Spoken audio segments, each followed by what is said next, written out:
morning to all my physics creators. My name is Mansi Bhardwaj and this is your channel that is Creative Physics by Mansi Bhardwaj. तो previous lecture में हमने क्या किया था, जो current electricity बताई थी और उसमें हमने ड्रिफ्ट वेलोसिटी बताई थी। ठीक है, आज हम करते हैं कि relation between current and drift velocity, इन दोनों के बीच में जो रिलेशन होता है वो डिराइव करेंगे। उससे पहले देखो हमारे बुक्स में एक डेफिनेशन गिवन होती है, दैट इज मोबिलिटी।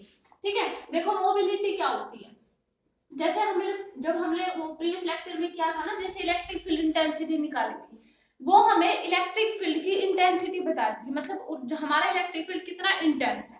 उसी तरीके से जो हमारी मोबिलिटी है वो हमें क्या बताती है कि कितनी ड्रिफ्ट वेलोसिटी होगी जो हमने इलेक्ट्रिक फील्ड अप्लाई किया है उसके अंदर से।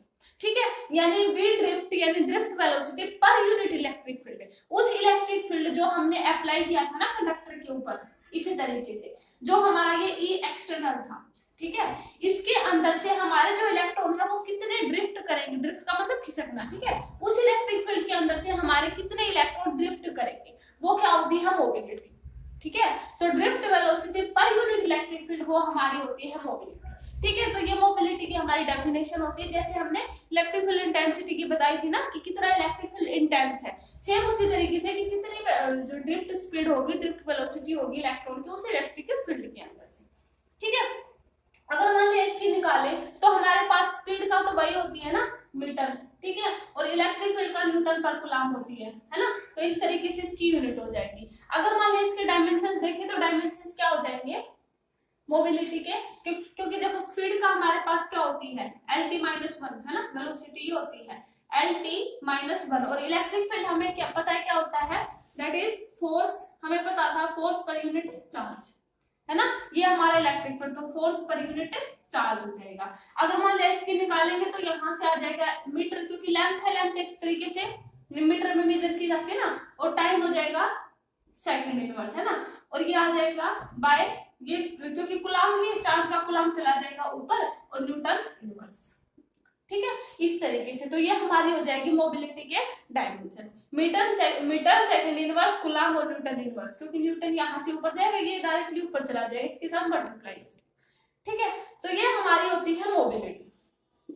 ठीक है, अब देखो, अब हम बात करते हैं कि relation between current and drift velocity. जो हमारी ड्रिफ्ट वेलोसिटी जो हमने कैलकुलेट की थी ना, क्या फॉर्मूला आया था, दैट इज -e τ/m। ये हमारी ड्रिफ्ट वेलोसिटी आई थी।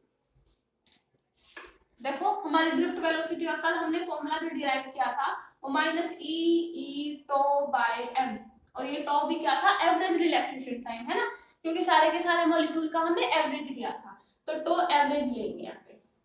ठीक है, तो यहाँ से आ जाएगी हमारी ड्रिफ्ट वेलोसिटी। ये हमने कल इसका डेरिवेशन किया था। अब हम इसके साथ रिलेशन में, इसका रिलेशन के साथ ये हमने जो टाइम का करंट का इसके साथ क्या रिलेशन होता है वो कैलकुलेट करेंगे।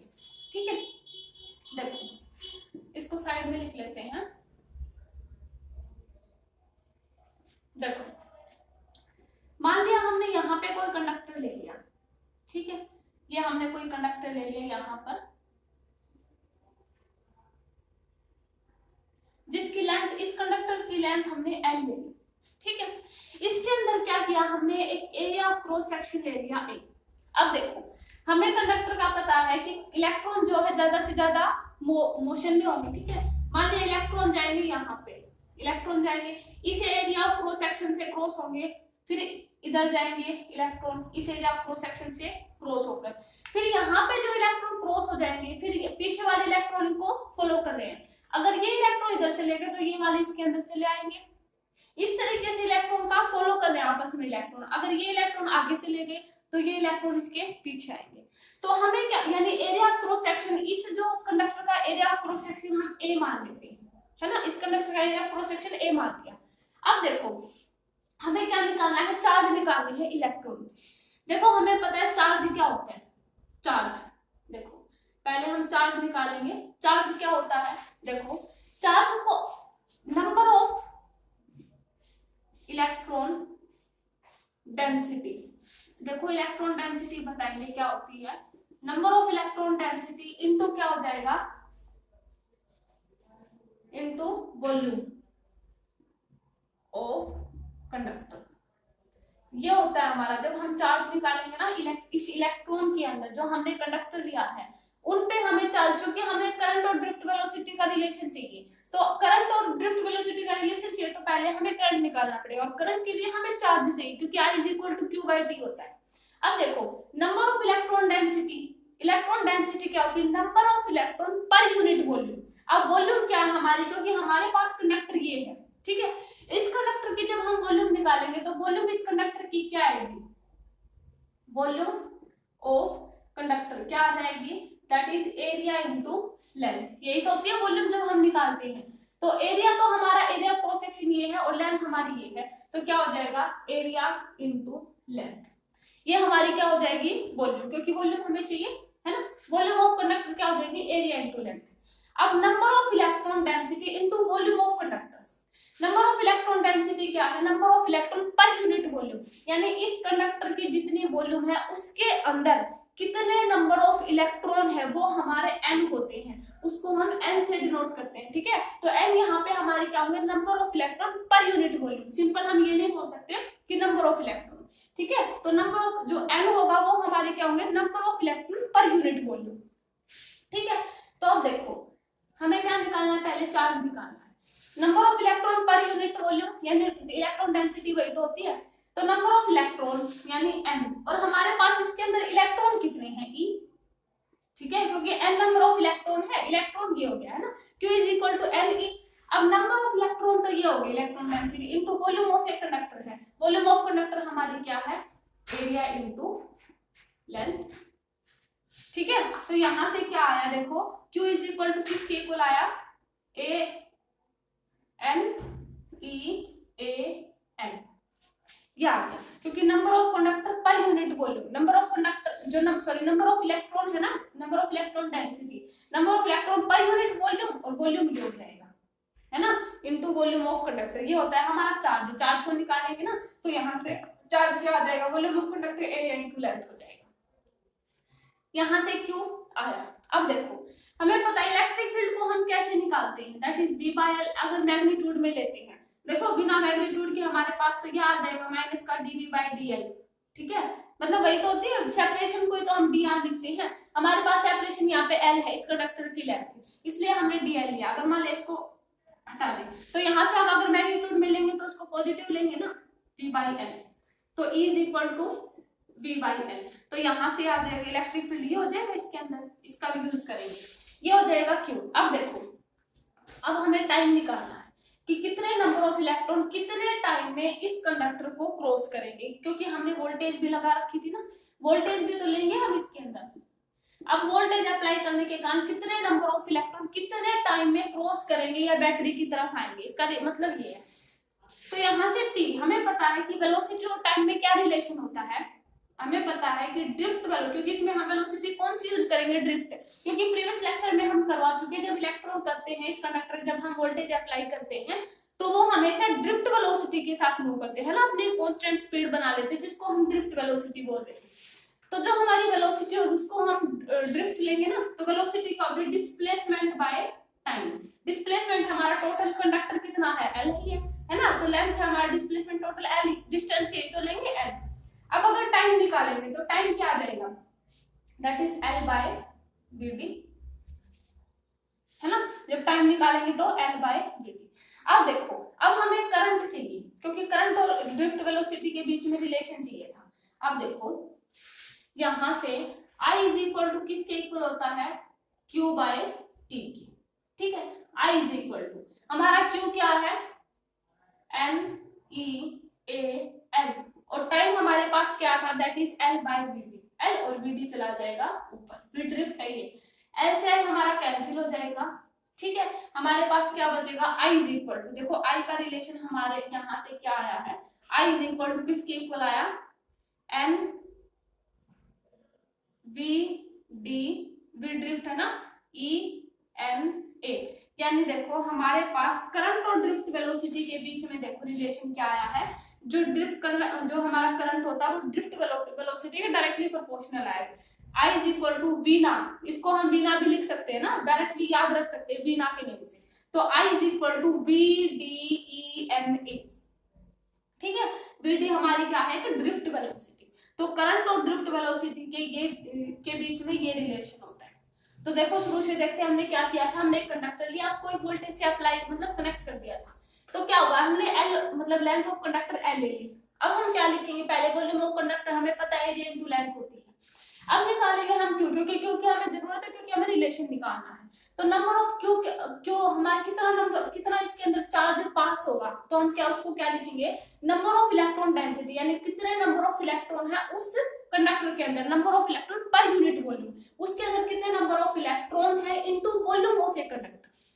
ठीक है, तो ये आ जाएगा वॉल्यूम ऑफ ए कंडक्टर। तो Q is equal to number of electron into per unit volume था नंबर ऑफ, यानी इसको हम Ne तो लिखेंगे, है ना, क्योंकि Q is equal to Ne होता है, और into number of volume of a conductor, है ना। तो यहाँ से क्या आ जाएगा, volume of conductor area into length आ गया। तो यहाँ से देखो NeAl हो गया।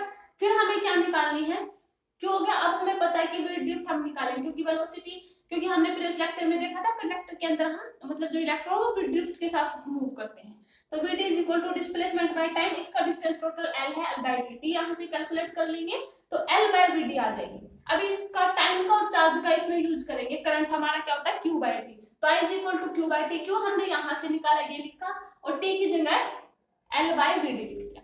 तो यहां से देखो इसके बाद i इज इक्वल टू, यहां से l से l cancel, e v d e n a, तो i मतलब जो करंट और जो ड्रिफ्ट वेलोसिटी के बीच में ये रिलेशन होता है। ठीक है, अब देखो ये हमारे रिलेशन आ गया करंट और इसके बीच में। ठीक है, अब देखो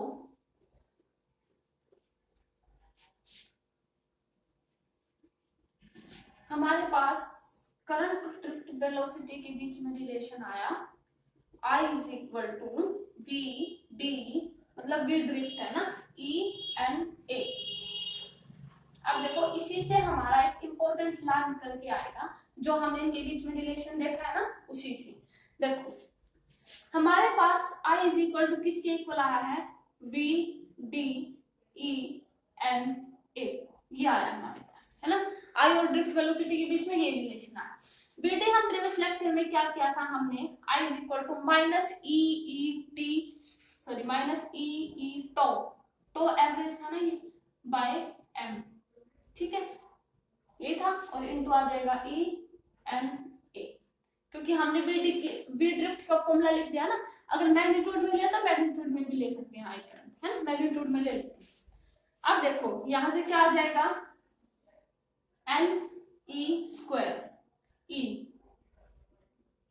है ना, n ये e square e tau average a by m। ठीक है, यहां से E को हम लिख सकते हैं, देखो I को साथ में लेके चलेंगे। E को हम क्या लिख सकते हैं, V बाई L, जो हमने अभी किया है ना, V is equal to V by L कैसे आया था, क्योंकि इलेक्ट्रिक फील्ड जो हमने अप्लाई किया था, वो जो हमने वोल्टेज अप्लाई की थी उसके, और जो length of conductor E is equal to V by L, इस तरीके से हम लिख सकते हैं इलेक्ट्रिक फील्ड। ठीक है, देखो E की जगह पे हम V बाई L लिख दें, तो N E स्क्वायर, E की जगह V बाई L, ठीक है, टो एवरेज और एरिया ऑफ क्रॉस सेक्शन। ठीक है, यहां से हमारा I था।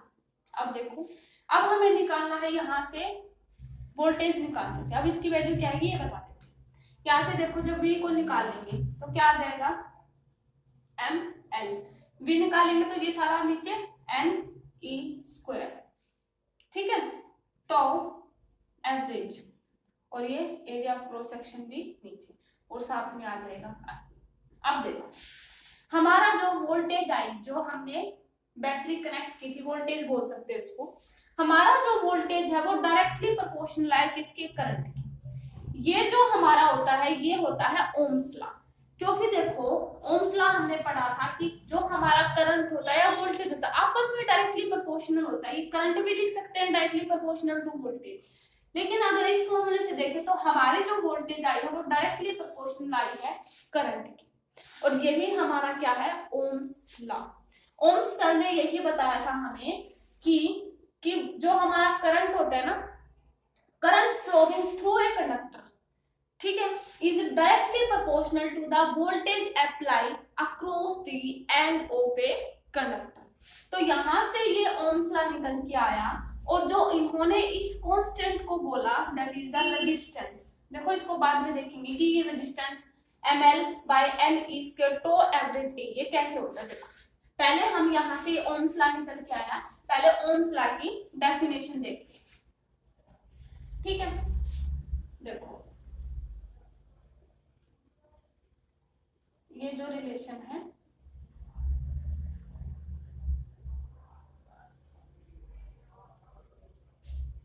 हमारा, क्या रिलेशन आया था, B is equal to ml/n² tau average और A, ये आया था और साथ में आया था I। ये हमारा क्या है, ओम्स लॉ। ओम्स लॉ, देखो ओम्स लॉ की क्या डेफिनेशन होती है, the current through a conductor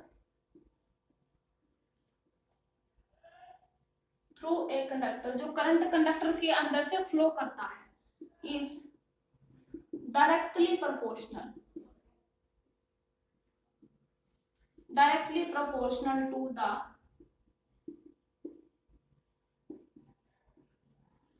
voltage apply, किसके, डायरेक्टली प्रोपोर्शनल वोल्टेज के apply to the end of the conductor, ठीक है। यानी जो हमारा करंट फ्लो करता है कंडक्टर के अंदर से, यही हमारा ओम्स लॉ है कि हमारा जो करंट फ्लो करता है ना कंडक्टर के अंदर से, वो डायरेक्टली प्रोपोर्शनल होता है वोल्टेज के apply to the end of a conductor. इसका मतलब देखो जब हम कंडक्टर को इसी तरीके से एक वोल्टेज से अप्लाई कर देते हैं तो यहाँ से आ जाएगा, ये वोल्टेज होगी, ये नेगेटिव, ये पॉजिटिव, ठीक है। तो इसके अंदर से जो करंट फ्लो होगा ना वो वोल्टेज पे डायरेक्टली प्रोपोर्शनल होगा, ठीक है। तो यहाँ से ये रिलेशन आया, तो ये होता है हमारा ओम्स लॉ, ठीक है। अब देखो इसमें एक, इसको जो इन्होंने, जो ओम्स सर ने बोला, उन्होंने इसको जो है एक रेजिस्टेंस बोला, एक कांस्टेंट लिया उन्होंने जो R है, that is the ml/ne² tau average by A।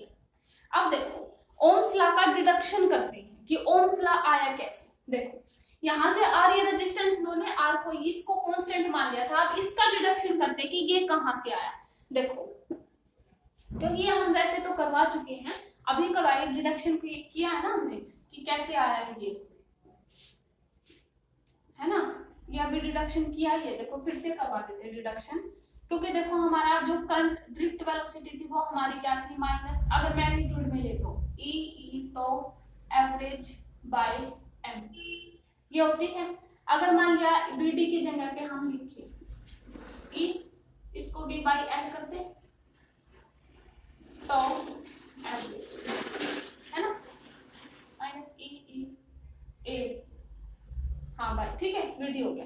अब देखो हमें पता है करंट और BD के बीच में हमारे पास ये आया था BDENA, ये आया था ना, यहाँ पे BD की वैल्यू रख सकते हैं EVMLENA,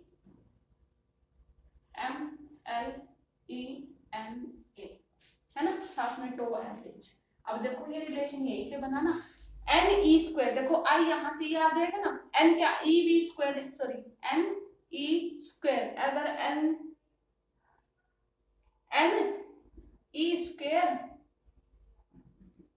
देखो BD की जगह पे हम V लेंगे ना, इधर कैपिटल V आगे, है ना, तो EV/L हो गया, यहाँ से EVNE²BNA और M, ये आया I NE²ML N, ये क्या आया था, N आ गया था ना, NE²BA, ये साथ में एक और N क्यों आया, क्योंकि ये तो हमने ले लिया था ना, N हो गया V² NE²V हो गया A टो एवरेज और ML, ठीक है, ये सारा होगा।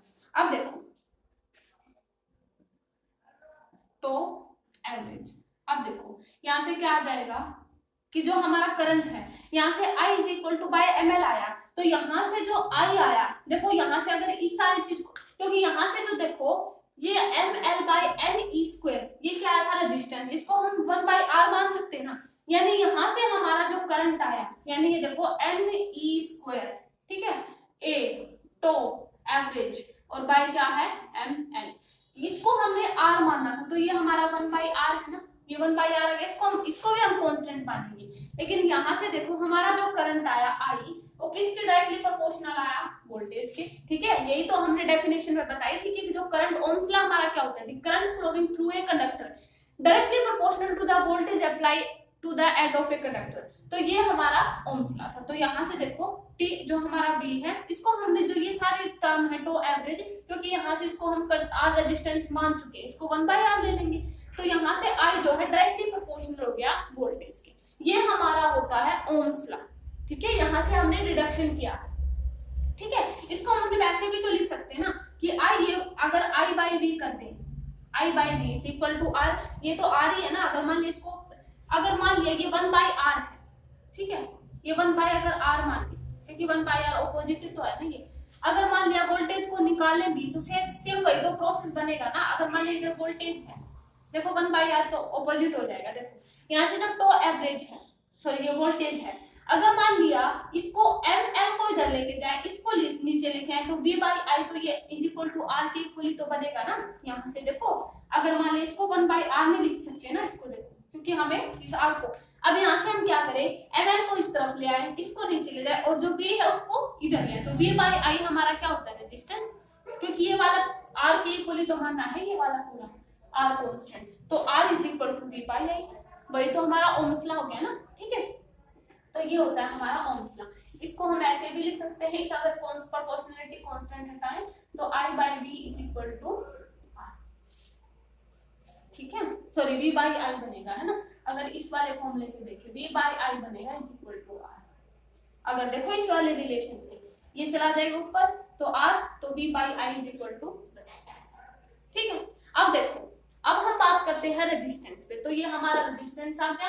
अब हम देखते हैं कि रेजिस्टेंस क्या होता है, ठीक है। देखो रेजिस्टेंस, देखो हमने देखा है कई बार जो हम वायर्स लेते हैं ना, जैसे हमने देखा कि हमारे होम्स अप्लायंस में हमेशा कॉपर वायर का यूज किया जाता है ना, लेकिन जो हमारी प्रेस है, इलेक्ट्रिक प्रेस होती है ना, उसमें हमेशा नाइक्रोम या मैंगनीज वायर का यूज किया जाता है। अब देखो उनके वो सारे रेजिस्टेंस के बेस पे यूज की जाती है। रेजिस्टेंस का मतलब क्या होगा कि करंट को जो ओपोज करे, दैट इज द रेजिस्टेंस, ठीक है। अब देखो, अब हम बात करते हैं रेजिस्टेंस की, रेजिस्टेंस R, ठीक है। रेजिस्टेंस हमारा क्या होता है, resistance which oppose the flow of current,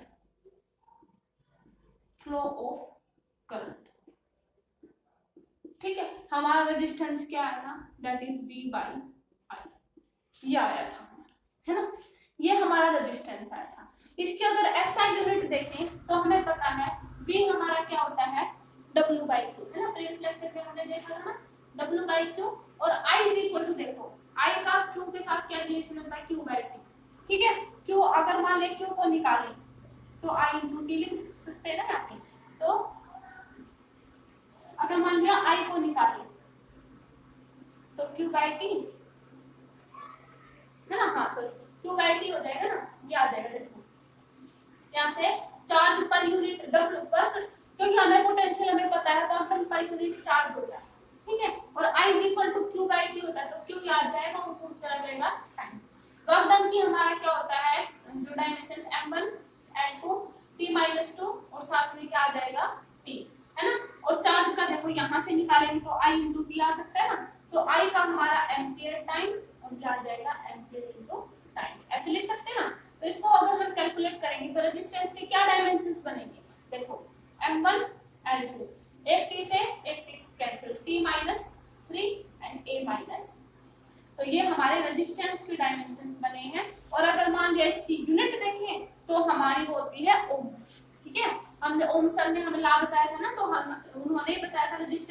current, तो इसलिए आर की जैसा यूनिट है वो क्या रख दी, ठीक है, ओम, जिसको हम इस तरीके से डिनोट करते हैं, ठीक है। ये होता है हमारा आर, जो जिसको हम ओम लिखते हैं ना, उसका एक सिंबल होता है ओम, ठीक है। तो ये हो जाएगा are is equal to M1L2 T-3, जो कि T है, ठीक है। ये T-3 ये चला जाएगा ऊपर और A-, ठीक है। तो ये हमारा होता है रेजिस्टेंस। अब बात करते हैं कि रेजिस्टेंस जो होता है वो कैसे हमारे जो हमारे होम अप्लायंस है वो कैसे इफेक्ट करता है, ठीक है। देखो रेजिस्टेंस का क्या मतलब होता है कि फ्लो ऑफ करंट को अपोज जो करता है, ठीक है। देखो हमारा जो रेजिस्टेंस होता है ना, फ्लो ऑफ करंट को अपोज करता है। हम देखो कॉपर वायर का यूज करते हैं, और लेकिन नाइक्रोम और मैंगनीज वायर का यूज क्यों नहीं करते? क्योंकि हमारे जो कॉपर वायर होते हैं ना, कॉपर वायर जो हम होम अप्लायंस में यूज करते हैं, अगर मान लिया कि कॉपर वायर जितने ज्यादा थिक होंगे, ठीक है, थिक होने के कारण देखो पहले देखो हमारा जो रेजिस्टेंस है वो पहली चीज तो वो डायरेक्टली प्रोपोर्शनल होता है लेंथ ऑफ ए कंडक्टर, ठीक है। यानी जो भी हम कंडक्टर लेंगे तो वो लेंथ पे डिपेंड, उसके डायरेक्टली प्रोपोर्शनल रिलेशन में होता है लेंथ के साथ। और जो हमारा रेजिस्टेंस होता है वो इनवर्सली प्रोपोर्शनल होता है एरिया ऑफ क्रॉस सेक्शन के साथ। यानी जो हमने कंडक्टर लिया है उसकी लेंथ, अगर मान लिया कि हमने ये कंडक्टर ले लिया, ठीक है, ये हमने कंडक्टर ले लिया, मान लिया अगर इसकी लेंथ को, अगर मान लिया इसको इस तरीके से हाफ हाफ कर दे, मान लिया ये L है और ये भी L हो गया, मान लेते हैं। अगर मान लिया इसकी टोटल L 2L हो गई, यानी हम इस कंडक्टर की लेंथ को 2L कर देते हैं, यानी डबल कर देते हैं। अगर हमने इसको डबल किया तो हमारा रेजिस्टेंस भी क्या हुआ, डबल, है ना, क्योंकि डायरेक्टली प्रोपोर्शनल रिलेशन में है, जितने ज्यादा कंडक्टर की लेंथ होगी रेजिस्टेंस उतना ही ज्यादा होगा। इसका मतलब यहाँ से क्या क्लियर हुआ कि हमें जो कंडक्टर चाहिए वो शॉर्ट लेंथ का चाहिए, जितनी ज्यादा शॉर्ट लेंथ होगी उतना ही हमारा रेजिस्टेंस कम से कम होगा, है ना, क्योंकि डायरेक्टली प्रोपोर्शनल लेंथ के, ठीक है। तो थिक पे तो हमें उसकी जो लेंथ है वो क्या चाहिए, शॉर्ट लेंथ चाहिए, क्योंकि लो रेजिस्टेंस के लिए। अगर हाई रेजिस्टेंस होगा, हाई रेजिस्टेंस का मतलब क्या है, वायर को बहुत जल्दी हीट कर देगा, हीट करने के कारण करंट बहुत ही कम फ्लो होगा उसके अंदर से, है ना। हीटिंग का रेजिस्टेंस का मतलब ये, तो जितना ज्यादा रेजिस्टेंस यानी उतने ज्यादा जल्दी वायर को वो गर्म कर देगा। वायर को गर्म करने के कारण जो करंट है वो बहुत ज्यादा फ्लो, मतलब करंट फ्लो नहीं करेगा, बहुत कम फ्लो करेगा। इसलिए हमें उसके लिए क्या चाहिए, शॉर्ट कंडक्टर की लेंथ चाहिए, यानी शॉर्ट वायर चाहिए, ठीक है। और जो हमारा रेजिस्टेंस होता है वो एरिया ऑफ क्रॉस सेक्शन पर भी डिपेंड करता है, जितना ज्यादा, यानी हमें देखो यहाँ से एक बात और क्लियर हुई कि जो हम वायर लेंगे वो थिक होनी चाहिए। थिक मतलब देखो जितने ज्यादा हम थिन वायर का यूज करेंगे ना, जितनी पतली वायर होगी उतना ही ज्यादा उसके अंदर रेजिस्टेंस होगा। इसलिए हम जो घरों में वायर यूज करते हैं ना वो थिक होती है। अगर वो थिन ले हम तो वो बहुत जल्दी हीट होकर के वहां पे जो करंट का मतलब ब्रेक डाउन हो सकता है, ठीक है, मतलब वायर जो है टूट सकती है। तो यहाँ से हमें वायर जो है थिक चाहिए। देखो यहाँ से क्लियर हो रहा है कि जितना ज्यादा थिकनेस होगा, यानी area of cross section wire का जितना ज्यादा होगा, रेजिस्टेंस क्या होगा उतना ही कम होगा, ठीक है। तो होम अप्लायंस में जो कॉपर वायर यूज की जाती है, और कॉपर वायर क्यों यूज की जाती है, क्योंकि उसका रेजिस्टेंस बहुत कम होता है, ठीक है। और जो लेंथ हमें शॉर्ट लेंथ का चाहिए और जो हमें थिक चाहिए, है ना, थिक वायर चाहिए। जितना ज्यादा एरिया ऑफ क्रॉस सेक्शन होगा रेजिस्टेंस उतना ही कम होगा, ठीक है। और जो हमारी प्रेस होती है ना, प्रेस इनमें जो है मैंगनीज या फिर नाइक्रोम वायर का यूज किया जाता है, क्योंकि ये जो है हीटिंग इफेक्ट को बहुत, क्योंकि हमारी प्रेस में हीटिंग इफेक्ट की तो ज्यादा जरूरत होती है, हीटिंग इफेक्ट ज्यादा देती है ये। लेकिन हमारे जो घरों में वायर में जो हमारे यूज करते हैं ना उनमें हीटिंग इफेक्ट की जरूरत नहीं होती, लेकिन प्रेस में हीटिंग इफेक्ट की जरूरत होती है। इसलिए जो प्रेस होती है ना उसमें नाइक्रोम वायर यूज की जाती है, उसका रेजिस्टेंस बहुत कम होता है, सॉरी बहुत, मतलब उसका जो हीटिंग इफेक्ट बहुत ज्यादा देता है, यानी उसके अंदर एक थिन वायर लगी होती है ना, थिन वायर लगी होगी तो रेजिस्टेंस बहुत कम होगा लेकिन हीटिंग इफेक्ट ज्यादा देगा। इसलिए हमारी प्रेस में नाइक्रोम या फिर उसका यूज किया जाता है ना, मैंगनीज वायर का, ठीक है। तो यहाँ से देखो रेजिस्टेंस दो फैक्टर पे डिपेंड कर गया, that is R directly proportional to length per unit A. अब इस प्रोपोर्शनलिटी का साइन हटा दे, R is equal to rho L by A. अब देखो ये जो टर्म आई ये भी निकल कर आई, जो रजिस्टिविटी, जो ये रो आई है ना इसको हम क्या बोलते हैं, रजिस्टिविटी।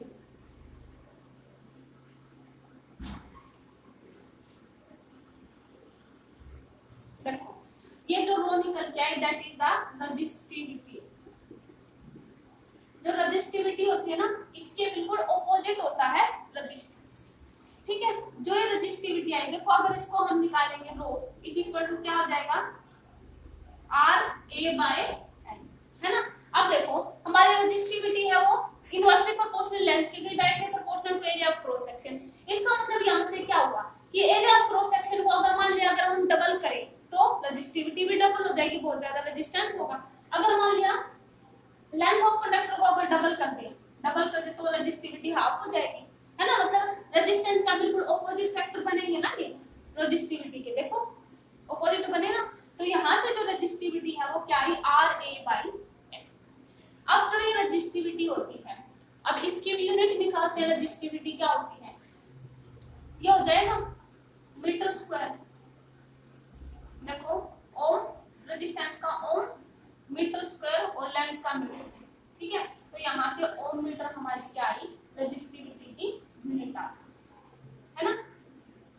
ठीक है, ओम मीटर ये हमारी रेजिस्टिविटी की यूनिट है। अब हमने देखो हमने रेजिस्टेंस की फैक्टर देखे कि किन किन पर, एक हमारा रेजिस्टेंस है मटेरियल ऑफ कंडक्टर पे डिपेंड करता है। अगर मान लिया हमने कंडक्टर का मटेरियल जो है, मतलब मटेरियल का मतलब एक तो हो गया कि कॉपर, हम वायर कौन सी ले रहे हैं, कॉपर ले रहे हैं या मैंगनीज, मतलब वही तो फैक्टर था ना, ये मैं बता चुकी। तो जो हमारा रेजिस्टेंस है वो किस किस पे डिपेंड कर रहा था, लेंथ पर, inversely proportional area of cross section पर, और जो मटेरियल ऑफ कंडक्टर पे मटेरियल है ना उस पे भी डिपेंड कर रहा था। ये हमने फैक्टर बताए थे रेजिस्टेंस के। अब हम फैक्टर पे बात करते हैं कि जो हमारी रेजिस्टिविटी है वो किन फैक्टर पर डिपेंड करती है। ठीक है, जो हमारी रेजिस्टिविटी होती है वो एक तो करती है इनवर्सली प्रोपोर्शनल होती है 1/n। मतलब 1/n का मतलब क्या हुआ कि जो हमारा n होता है number of electron per unit volume होते हैं, यानी जो हमने कंडक्टर लिया, मान लीजिए हम कंडक्टर ले रहे, इसके कितने नंबर ऑफ इलेक्ट्रॉन होंगे उससे कंडक्टर की वॉल्यूम के अंदर, उस पे हमारी रेजिस्टिविटी इनवर्सली रिलेट करेगी। यानी जितने ज्यादा नंबर ऑफ इलेक्ट्रॉन होंगे हमारी रेजिस्टिविटी उतनी ही कम होगी। ठीक है, तो नंबर ऑफ इलेक्ट्रॉन पे वो डिपेंड करती है फर्स्ट फैक्टर। देखो ये अब हम रेजिस्टिविटी के अलग लिखते हैं।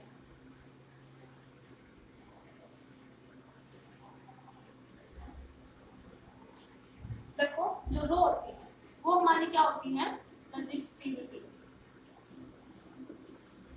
ठीक है, ये देखो फैक्टर डिपेंड, इसका देखो फॉर्मूला लिख लेते हैं, आर एल बाई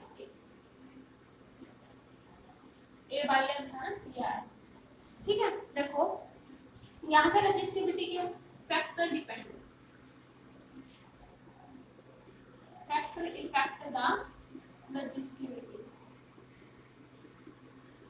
कौन कौन से फैक्टर हमारी रेजिस्टिविटी को इफेक्ट करेंगे। फर्स्ट फैक्टर है हमारा rho is directly proportional to 1/n। ठीक है, number of electron per unit volume, कितने नंबर ऑफ इलेक्ट्रॉन होंगे। सेकंड हमारी डिपेंड करती है rho directly proportional to tau average. ठीक है, मतलब देखो हमारा ये जो टो एवरेज आया था ना, यहाँ से जो हमारा टो एवरेज है, रिलैक्सेशन टाइम जो होता है, हमने जो प्रीवियस लेक्चर में देखा ना, टो हमारा क्या होता है, रिलैक्सेशन टाइम। रिलैक्सेशन टाइम हमारा टेम्परेचर पर डिपेंड करता है। अगर मान लिया टेम्परेचर हम बढ़ा दें तो इलेक्ट्रॉन का जो रिलैक्सेशन टाइम है, क्योंकि इलेक्ट्रॉन जो रिलैक्स लेकर के आपस में कोलाइड हो रहे थे, लेकिन टेम्परेचर बढ़ाने से क्या होगा, उनके बीच में रिलैक्सेशन टाइम डिक्रीज हो जाएगा। जैसे ही रिलैक्सेशन टाइम डिक्रीज होगा बहुत जल्दी जल्दी कोलिजन होगा। देखो बहुत जल्दी जल्दी कोलिजन होगा इस तरीके से, बिल्कुल सेकंडों में, है ना। तो उतनी ही ज्यादा हमारी रेजिस्टिविटी क्या हो जाएगी, इंक्रीज हो जाएगी। ठीक है, तो ये हमारी जो रेजिस्टिविटी सेकंड फैक्टर हमारा ये है कि वो हमारी रिलैक्सेशन टाइम पर इनवर्सली प्रोपोर्शनल रिलेट करती है कि जितना ज्यादा, क्योंकि और जो टो एवरेज है वो टेम्परेचर पे डिपेंड करता है।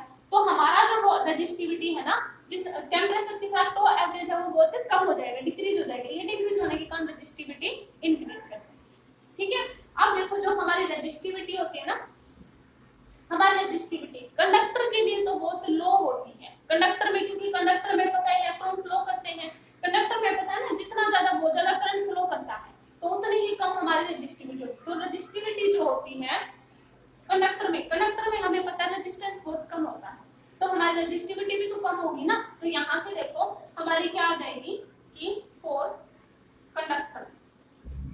कंडक्टर के लिए रेजिस्टिविटी इज लो बट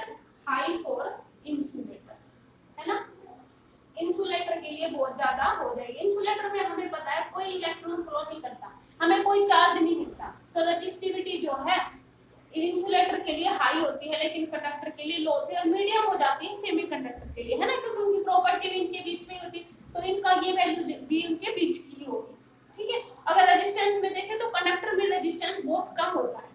ठीक है, सेम इसी तरीके से जो हमारे रेजिस्टेंस होता है ना कंडक्टर में बहुत कम होता है, फिर इंसुलेटर में बहुत ज्यादा होता है ना, इंसुलेटर में क्योंकि करंट फ्लो नहीं करता, तो इसका मतलब यही होगा कि रेजिस्टेंस बहुत ज्यादा है, तो ये होगा। ठीक है, तो रेजिस्टेंस और रेजिस्टिविटी यहाँ से क्लियर हो गया।